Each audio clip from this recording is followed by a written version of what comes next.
বাণীপীঠ শিক্ষাঙ্গনের উপস্থাপনায় আরও একটি নতুন ক্লাসে স্বাগত জানাচ্ছি সকল ছাত্রছাত্রীকে। আজকের ক্লাসটা মূলত তাদের জন্য প্রযোজ্য যারা এই সবেমাত্র ক্লাস 11-এ উঠেছো এবং 11-এর ফার্স্ট সেমিস্টারের সিলেবাস তোমরা পড়তে শুরু করেছো নিশ্চয়ই এতদিনে প্রত্যেকেই। তো আজকে আমি তোমাদের সিলেবাসের পাঠ্য একটি গুরুত্বপূর্ণ বিষয় বিড়াল নামক প্রবন্ধ, সেই বিড়াল প্রবন্ধ থেকে কিছু গুরুত্বপূর্ণ এমসিকিউ কোয়েশ্চেন নিয়ে আলোচনা করব। তার আগে বলি, যারা আমার চ্যানেলে নতুন তারা অবশ্যই আমার চ্যানেলে গিয়ে তোমাদের ক্লাস 11-এর ফার্স্ট সেমিস্টারের যে প্লে লিস্টটা আছে সেখান থেকে সমস্ত বিষয়ের যে ভিডিওসগুলো করা আছে, সমস্ত বিষয় আমি যে বুঝিয়েছি ধরে ধরে সেই বোঝানোর ক্লাসগুলো দেখে নাও, তাহলে কোশ্চেন অ্যান্সারের উত্তর দিতে তোমাদের কিন্তু আরও অনেক সুবিধা হবে। আমি ডেসক্রিপশন বক্সে সমস্ত কিছুর কিন্তু লিস্ট দিয়ে দিলাম যে ভিডিওগুলো আমার করা আছে। তো চলো আজকে বিড়ালের প্রশ্ন উত্তরের আলোচনা শুরু করি। প্রথম প্রশ্ন, বিড়াল প্রবন্ধটি কার লেখা? অত্যন্ত সহজ প্রশ্ন। আমার উত্তর দেওয়ার আগে আমি এক্সপেক্ট করব তোমরা কমেন্টে সবাই উত্তর লিখে দেবে। তো কমেন্টে প্রত্যেকে উত্তর লেখো, বিড়াল প্রবন্ধটি কার লেখা? 1 নম্বরে সঠিক উত্তর। অপশান দেখো, মানিক বন্দ্যোপাধ্যায়, বিভূতিভূষণ বন্দ্যোপাধ্যায়, বিভূতিভূষণ মুখোপাধ্যায় নাকি বঙ্কিমচন্দ্র চট্টোপাধ্যায়। তোমরা প্রত্যেকে সঠিক উত্তরটি জানো। সঠিক উত্তর বঙ্কিমচন্দ্র চট্টোপাধ্যায়। বঙ্কিমচন্দ্র চট্টোপাধ্যায়ের লেখা একটি বিখ্যাত গ্রন্থ, গ্রন্থের নাম কি? গ্রন্থের নাম কমলাকান্তের দপ্তর। কমলাকান্তের দপ্তর নামক এই যে গ্রন্থটা, এই গ্রন্থটা থেকে কিন্তু এই বিড়াল প্রবন্ধটি গৃহীত। তো বিড়াল প্রবন্ধের মূল গ্রন্থ যদি প্রশ্ন আসে তোমরা তাহলে কি অ্যান্সার করবে? বিড়াল প্রবন্ধের মূল গ্রন্থের নাম কমলাকান্তের দপ্তর। তো চলো আমরা পরবর্তী প্রশ্নে চলে যাই। বিড়াল প্রবন্ধটি প্রথম যে পত্রিকায় প্রকাশিত হয়েছিল? যারা উত্তর জানো ঝটপট অ্যান্সার করতে থাকো। তো দেখো, সাধনা পত্রিকা, সমাচার দর্পণ, বঙ্গদর্শন নাকি হিতবাদী। তোমরা প্রত্যেকে যারা পড়াশুনো করেছো একটু বিষয়টা নিয়ে নিশ্চয়ই জানো যে বিড়াল প্রবন্ধ প্রকাশিত হয়েছিল বঙ্গদর্শন পত্রিকায়। কারণ বঙ্গদর্শন পত্রিকার প্রতিষ্ঠাতা সম্পাদকই ছিলেন বঙ্কিমচন্দ্র চট্টোপাধ্যায়। তিনি নিজের সম্পাদনায় পত্রিকা প্রকাশ করতেন এবং নিজের পছন্দ মতো বেশ কিছু প্রবন্ধ, গুরুত্বপূর্ণ লেখা এর পাতায় প্রকাশিত হতে আমরা দেখি। চলো চলে যাই পরবর্তী প্রশ্নে। দেয়ালের ওপর ড্যাশ প্রেতবৎ নাচিতেছে। দেওয়ালের ওপর কি প্রেতবৎ নাচিতেছে? আগে লাইনটার মানে বোঝো। দেওয়ালের ওপর ড্যাশ প্রেতবৎ নাচিতেছে মানে দেওয়ালের ওপর কোনো একটি জিনিস ভূতের মতো, প্রেতের মতো নৃত্য করছে, নাচছে। অপশনগুলো দেখো, ক ঝুলে আটকে থাকা মাকড়সা, নাচতেই পারে। ক্যালেন্ডার দেওয়ালের ওপর ঝুলছে, নাকি চঞ্চল ছায়া, নাকি হ্যারিকেনের আলো। প্রশ্নটার প্রকৃত উত্তর হলো হ্যারিকেনের আলোটার যে চঞ্চল ছায়াটা দেওয়ালে রিফ্লেক্টেড হয়েছে সেইটার কথা বলা হয়েছে। তার মানে সঠিক উত্তর কি হবে? গ চঞ্চল ছায়া দেওয়ালের ওপর প্রেতবৎ নাচিতেছে। পরবর্তী প্রশ্ন, কমলাকান্তের মনে হয়েছিল যে বিড়ালত্ব প্রাপ্ত হয়েছে কে? কমলাকান্তের মনে হয়েছিল কে বিড়ালত্ব প্রাপ্ত হয়েছে, বা কমলাকান্তের মনে হয়েছিল যে বিড়ালত্ব প্রাপ্ত হয়েছে। অপশনগুলো দেখো, আলেকজান্ডার, তার স্বজাতি, ডিউক অফ ওয়েলিংটন নাকি তার মানব সত্তা। প্রকৃত উত্তরটি হলো ডিউক অফ ওয়েলিংটন। কারণ সেই সময় কমলাকান্ত আফিমের নেশায় ঝিমোচ্ছিল এবং নেপোলিয়নের সঙ্গে বিভিন্ন যে যুদ্ধ, ওয়াটারলুর যুদ্ধ, এই সমস্ত কথাবার্তা ভাবছিল। তো সেই জায়গা থেকেই কিন্তু তার এই ডিউক অফ ওয়েলিংটনের প্রসঙ্গ মনে এসেছে। পরবর্তী প্রশ্ন, মার্জার উদরস্থ করেছিল, মার্জার খেয়ে ফেলেছিল, উদরের ভেতর পুড়ে ফেলেছিল। কি খেয়ে ফেলেছিল মার্জার? এখানে মার্জার শব্দের অর্থ কিন্তু বিড়াল। তো বিড়ালটি প্রকৃতপক্ষে কি উদরে পুড়েছিল, মানে কি খেয়ে ফেলেছিল? অপশন দেখো, ধেড়ে ইঁদুর খেয়েছিল, মাছের টুকরো খেয়েছিল, প্রসন্ডে রেখে যাওয়া দুধ খেয়ে নিয়েছিল, নাকি কমলাকান্তের রাতের খাবারটাই পুরো খেয়ে নিয়েছিল। প্রকৃত উত্তর হবে প্রসন্ডে রেখে যাওয়া টাটকা দুধ, সেটা কিন্তু বিড়ালটা খেয়ে ফেলেছিল বা উদর স্বাদ করেছিল, পেটে পুড়েছিল। পরবর্তী প্রশ্ন, কমলাকান্তের দপ্তর প্রকাশিত হয় কবে? কমলাকান্তের দপ্তর অর্থাৎ মূল গ্রন্থ, আমি বারবার বললাম কমলাকান্তের দপ্তর থেকেই বিড়াল এই প্রবন্ধটা নেওয়া। তো কমলাকান্তের দপ্তর কবে প্রকাশিত হয়েছিল? দেখো সঠিক উত্তর হবে 1870, 1875, 1876 নাকি 1877। সঠিক উত্তরটা কিন্তু হবে 1875 সালে বা 1875 খ্রিস্টাব্দে। চলো চলে যাই পরবর্তী প্রশ্নে। তবে চিরাগত একটি প্রথা আছে যে, বিড়াল প্রবন্ধে উল্লিখিত চিরাগত প্রথাটি কি? ভালো করে অপশনগুলো পড়ো।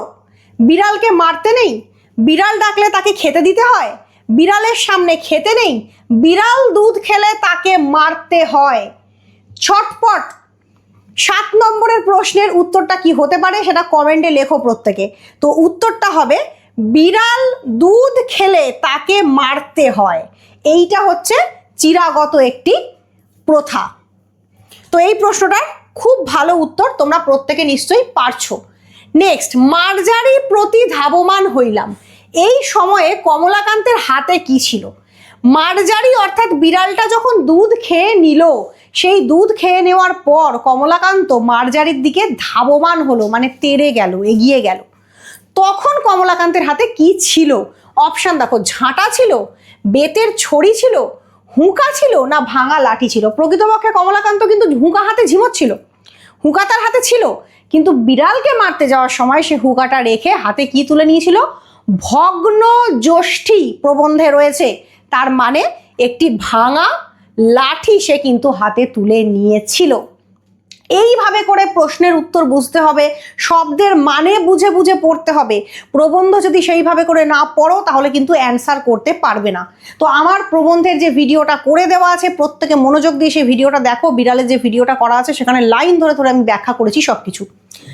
নেক্সট প্রশ্ন, বিড়াল কমলাকান্তের কাছে যা চেয়েছিল, কি চেয়েছিল? বিচার চেয়েছিল, পরামর্শ চেয়েছিল, সাহায্য চেয়েছিল, না দয়া চেয়েছিল?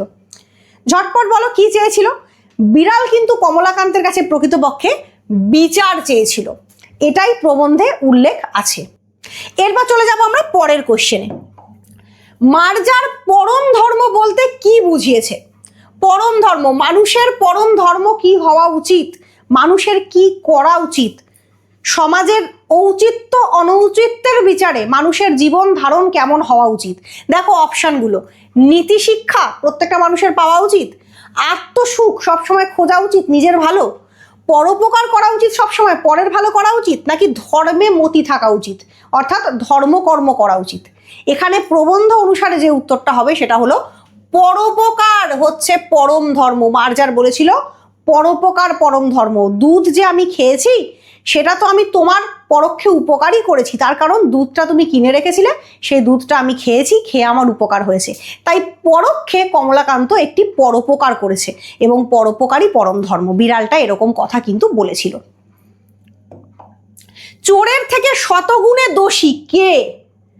ড্যাশ ড্যাশও আসতে পারে, ফিল ইন দ্য ব্ল্যাঙ্কসও আসতে পারে। চোরের থেকে শতগুণে দোষী বেশি কে?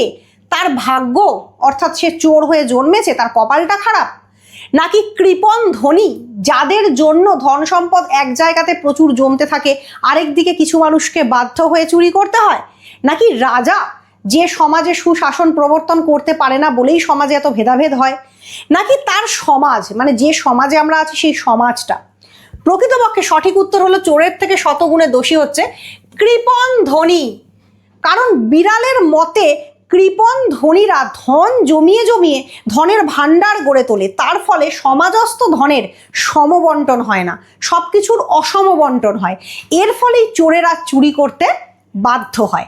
তাই চোর দোষী বটে, কিন্তু কৃপণ ধনী তদাপেক্ষা শতগুণে দোষী। খুব গুরুত্বপূর্ণ লাইন। কমলাকান্তকে মার্জার দূরদর্শী বলেছে, তার কারণ কি? কমলাকান্ত পণ্ডিত, সে আইন জানে, সে ভবিষ্যৎ দ্রষ্টা, নাকি সে আফিমখোর? খুব মজার প্রশ্ন। কমলাকান্ত কেন দূরদর্শী? বিড়ালের মতে কমলাকান্ত দূরদর্শী, তার কারণ কমলাকান্ত আফিমখোর। আসলে বিড়াল বলতে চাইছে সমাজস্থ ব্যক্তিরা যতক্ষণ না কোনো কিছুর নেশায় মগ্ন হবে ততক্ষণ পর্যন্ত তারা কিন্তু সঠিক চিন্তা ভাবনা করতে পারবে না। অর্থাৎ সমাজে বসবাসকারী সুস্থ মানুষরাই প্রকৃতপক্ষে খুব বেশি পরিমাণে স্বার্থপর। তারা সুস্থ বলেই তারা নিজের স্বার্থ ছাড়া আর কিছু ভাবে না।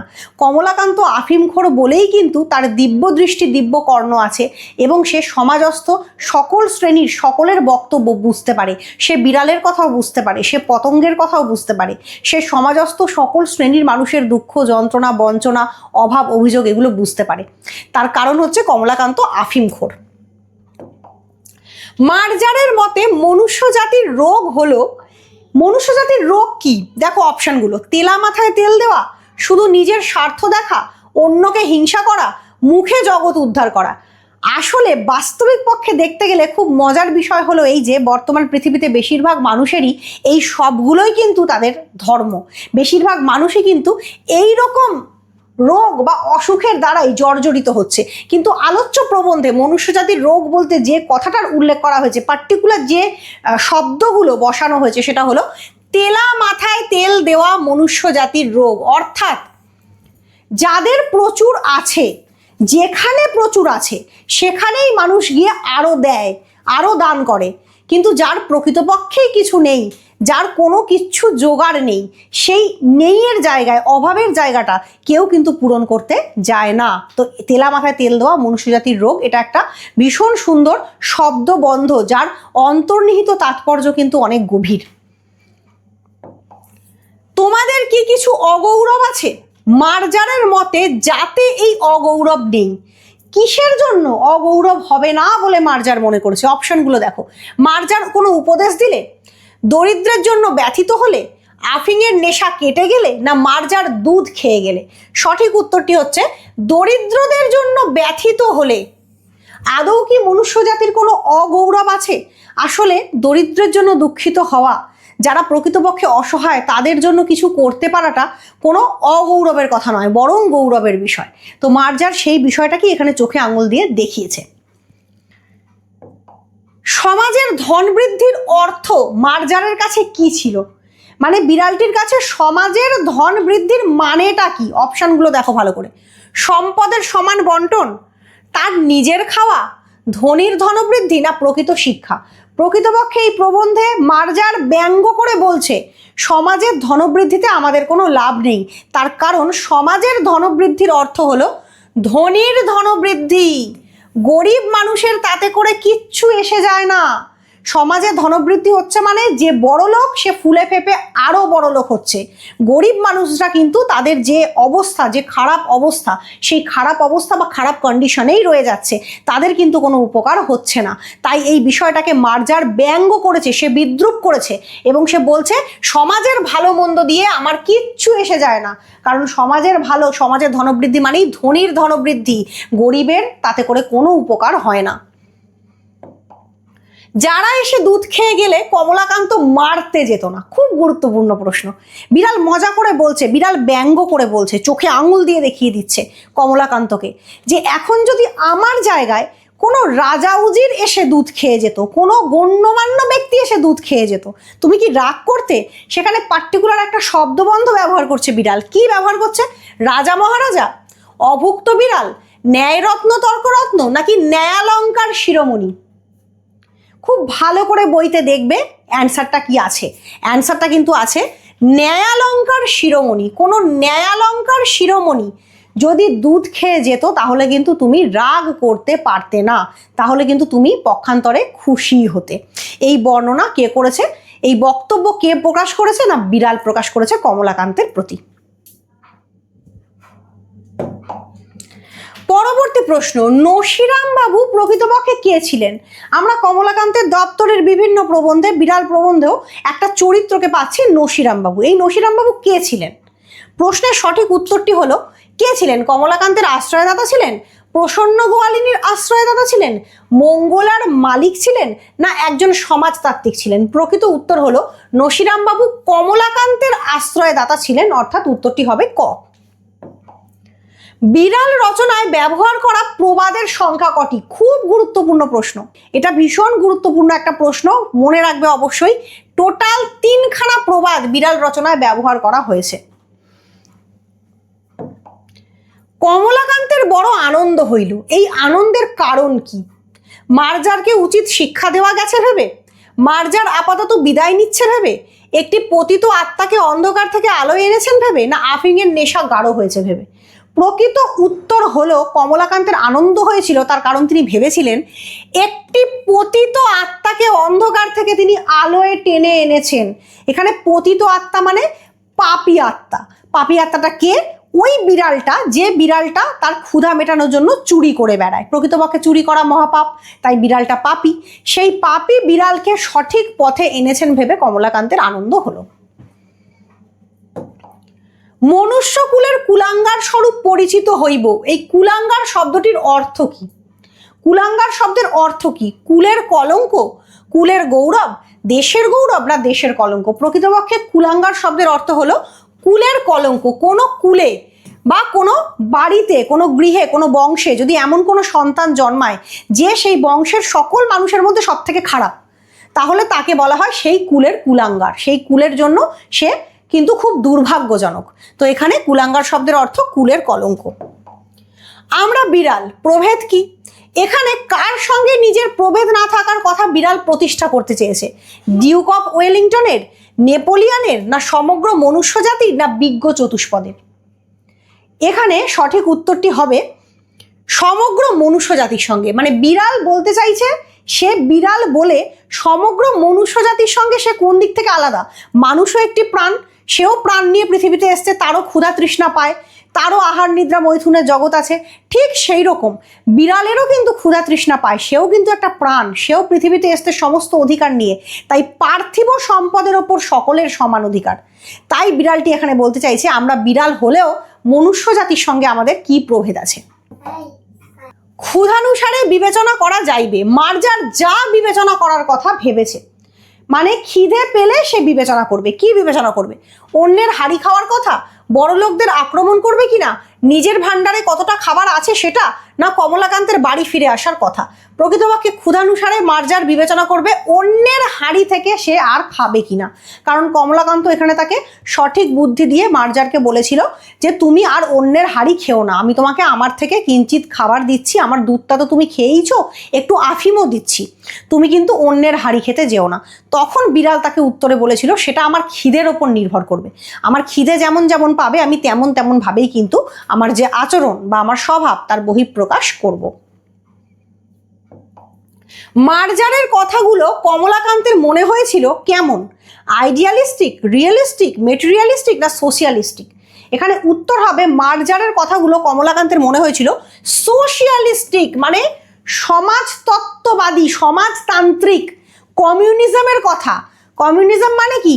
সমান সব কিছু, সাম্য থাকবে সমাজে, সমাজতন্ত্র প্রতিষ্ঠিত হবে, মানুষে মানুষে কোনো ভেদাভেদ থাকবে না, ধনী দরিদ্রে কোনো ভেদাভেদ থাকবে না, এই রকম মনে হয়েছিল। যাকে কেউ কখনো বোঝাতে পারবে না, কাকে কেউ কখনো বোঝাতে পারবে না? যে বিচার করতে জানবে, যে বিচারক ও নৈয়ায়িক হবে, যে রাষ্ট্র নেতা হবে, নাকি যে সাহিত্যিক হবে?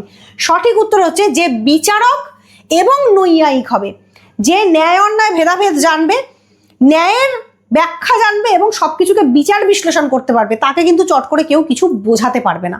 এটা হচ্ছে সঠিক উত্তর। চোরের মতোই দণ্ড আছে কার? চোর যেমন দোষী, তার যেমন দণ্ড পাওয়া উচিত, সেই রকম আরেকজনেরও দণ্ড পাওয়া উচিত। সে কে? গৃহস্বামীর, বিচারকের, নির্দয়তার, না পুলিশের? তো সঠিক উত্তর হলো নির্দয়তার।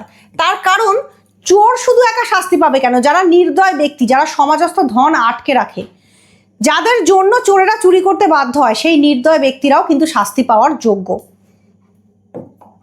বিড়াল প্রবন্ধটি কমলাকান্তের দপ্তরের যত সংখ্যক রচনা, খুব গুরুত্বপূর্ণ প্রশ্ন, বিড়াল প্রবন্ধটি কমলাকান্তের দপ্তর গ্রন্থের কত নম্বর রচনা? সঠিক উত্তরটি হলো ত্রয়োদশ সংখ্যক রচনা, অর্থাৎ অপশন যেটা ক রয়েছে সেটা কিন্তু হবে। কমলাকান্ত ডিউককে কাল্পনিক সংলাপে বলতে চেয়েছিলেন, কি বলতে চেয়েছিলেন? আফিমের জন্য অপেক্ষা করুন, আপনাকে স্বাগত, অসময়ে তার আসার কারণ কি, না বিশেষে অপরিমিত লোভ ভালো না? কমলাকান্ত ডিউককে কাল্পনিক সংলাপে প্রকৃতপক্ষে বলতে চেয়েছিলেন যে বিশেষত অপরিমিত লোভ ভালো না, তাই তাকে যা দেওয়া হয়েছে সেটা নিয়েই যেন সে সন্তুষ্ট থাকে। মেয়াও শব্দে মার্জারের যে অভিপ্রায়টা প্রকাশ পেয়েছিল, নিজের আনন্দ প্রকাশ করেছিল, কমলাকান্তের মন বোঝার অভিপ্রায় ছিল, নিজের অতৃপ্তি প্রকাশ করেছিল, না চোর না শোনে ধর্মের কাহিনী, এরকম একটা ভাবনা প্রকাশ করেছিল? প্রকৃতপক্ষে সঠিক উত্তরটা হবে কমলাকান্তের মন বোঝার চেষ্টা করেছিল বিড়াল এই মেয়াও শব্দটির দ্বারা। পরবর্তী প্রশ্ন, আমাদের কিছু অধিকার আছে, যাতে এই অধিকার আছে? এই পৃথিবীর মৎস্য মাংসে, ধনীর খাদ্যদ্রব্যে, রাস্তাঘাটে, না অন্যের বাসস্থানে? প্রকৃতপক্ষে এই পৃথিবীর মৎস্য মাংসে, অর্থাৎ এই পৃথিবীর সমস্ত সম্পদে সকলের সমান অধিকার আছে, সেই কথাটাই এখানে বলতে চাওয়া হয়েছে। মার্জার কমলাকান্তের চোখে ছিল কিসের প্রতীক? নিরীহ গোবেচারা, ধুরন্ধর, সুবক্তা ও সুতার্কিক, না সুতার্কিক ও সুবিচারক? প্রকৃতপক্ষে মার্জার এখানে কমলাকান্তের চোখে ছিল সুতার্কিক এবং সুবিচারক। সে যথার্থ তর্ক করতে পারত এবং সে যথার্থ বিচার বিবেচনার দ্বারা সব কিছু বুঝতে পারত। তো আজকের এই বিড়াল প্রবন্ধের শর্ট কোয়েশ্চেনের ক্লাসগুলো তোমাদের কেমন লাগছে অবশ্যই কমেন্ট করে জানাও। যদি এই ধরনের আলোচনা ভালো লাগে তাহলে আমি চেষ্টা করব এই ধরনের আলোচনা আরও বেশি বেশি করে দিয়ে তোমাদেরকে এই বিষয়টাতে তৈরি করে দিতে, যাতে করে পরীক্ষার সময় গিয়ে তোমাদের অসুবিধা না হয় এবং তোমরা এই ধরনের বেশি বেশি করে কোয়েশ্চেন অ্যান্সার করতে পারো এবং কোয়েশ্চেনের প্যাটার্নগুলোর সঙ্গে যেন তোমাদের পরিচিতি হয়ে যায়। তো বাণীপীঠ শিক্ষাঙ্গনের উপস্থাপনা এই ক্লাস যদি ভালো লেগে থাকে লাইক করো, কমেন্ট করো, শেয়ার করো বন্ধুদের সঙ্গে, আর অবশ্যই সাবস্ক্রাইব করে রাখো আমাদের চ্যানেলটা বাংলা ভাষা এবং সাহিত্য সম্পর্কিত বিভিন্ন বিষয়ক আলোচনা পাওয়ার জন্য। আজকের ক্লাসটা এখানেই শেষ করছি। ধন্যবাদ।